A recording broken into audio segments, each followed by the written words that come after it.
আপনার ছেলে মেয়ের সঙ্গে, ছোট্ট এখন বাচ্চা, আপনার বাচ্চার সঙ্গে আপনি খেলা করবেন, অন্য কাউকে খেলতে দেবেন না, অন্য কোনো ছেলেকে খেলতে দেবেন না। আপনি আপনার ছেলের সঙ্গে আপনি খেলা করবেন। আপনি মনে থাকবে না, আপনি নিজেই খেলা করবেন। আপনি ঘোড়া সেজে যান, আপনি নিজে খেলা করেন।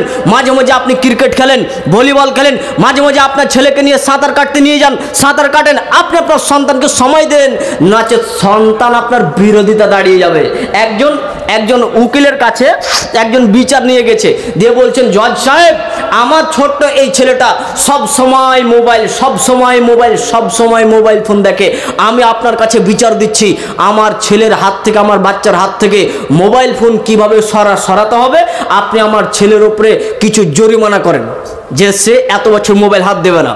তখন বলছেন, আচ্ছা ঠিক আছে, বিচার তো ঠিক আছে, তোমার কথা বলেছো, তুমি ঠিক বলেছো, বাচ্চা ছেলে হাতে ফোন কেন, এই ফোনটা থেকে দূরে সরাতে হবে। তখন ওই জজ সাহেব তখন ওই বাচ্চা ছেলেটাকে জিজ্ঞাসা করছে যে, আচ্ছা বাচ্চা, তোমার কি কোনো অভিযোগ রয়েছে তোমার বাবার প্রতি? তখন ওই বাচ্চা ছেলেটা বলছেন, না, আমার বাবার প্রতি আমার কোনো অভিযোগ নেই, তবে আমি একটা কথা বলি জজ সাহেব, আমার আব্বার উপর আমার অভিযোগ নেই, তবে আমি জানি না কিভাবে মোবাইল ফোন দেখতে লাগলাম বা গেম খেলতে শিখে নিলাম। আমি যখন ছোট্ট, আমি আমার বাবাকে বলতাম, আব্বা আমার সঙ্গে খেলা করো, তখন আমার আব্বা মোবাইল ফোন আমাকে দিয়ে আমার আব্বা বাজার চলে যায়। আমি যখন আব্বাকে বলতাম, আমার মাকে বলতাম, আম্মা আমাকে একটু খাবারটা খাইয়ে দাও না, তখন আমার মা আমাকে খাবার খাইয়ে দিত না, তখন আমি কাঁদতে কাঁদতে মোবাইল দেখতে লাগতাম। আমি আমার আব্বাকে বলতাম, আব্বা আমাকে একটু পড়িয়ে দাও না, আমার আব্বা বলতো, মোবাইল দেখ, মোবাইলটা রেখে চলে যেত, বলতো কিছুক্ষণ পড়ে নে, নিজে নিজে দিয়ে মোবাইল দেখবি। তো এবার বলেন জজ সাহেব, আমার কি অপরাধ?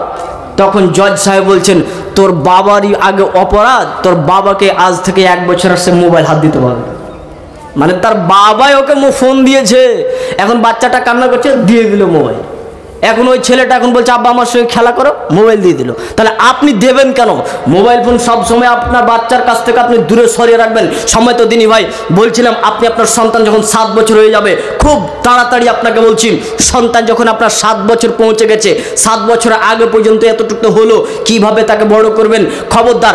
বাচ্চা এখন ছোট্ট বাচ্চা, এখন 7 বছর বয়স বা তার আগে আপনি উজু করতে বসবেন, বিসমিল্লাহ জোরে করে বলবেন, তাকে সাথে করে নিয়ে উজু করতে বসবেন, তাহলে ও উজু করতে শিখে যাবে।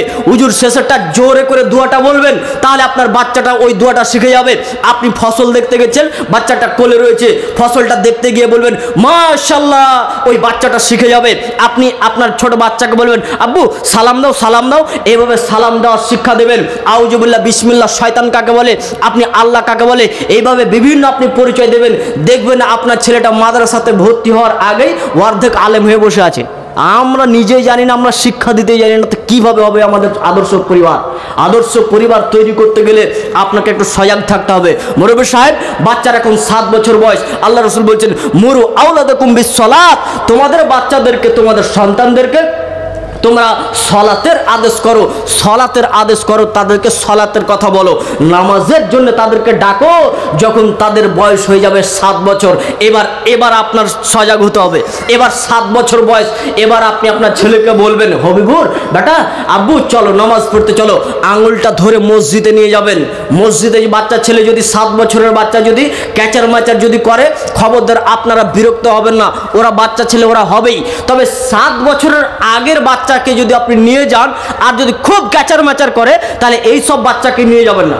তবে 7 বছরের আগের যে বাচ্চাগুলো রয়েছে, মসজিদে গেলে শান্ত আছে, তাহলে 7 বছরের আগেই আপনিও নিয়ে যেতে মসজিদে পারেন, এখান থেকে শিখবে। কিন্তু 7 বছর যখন বয়স হবে, তখন মসজিদ আপনাকে নিয়ে যেতেই হবে।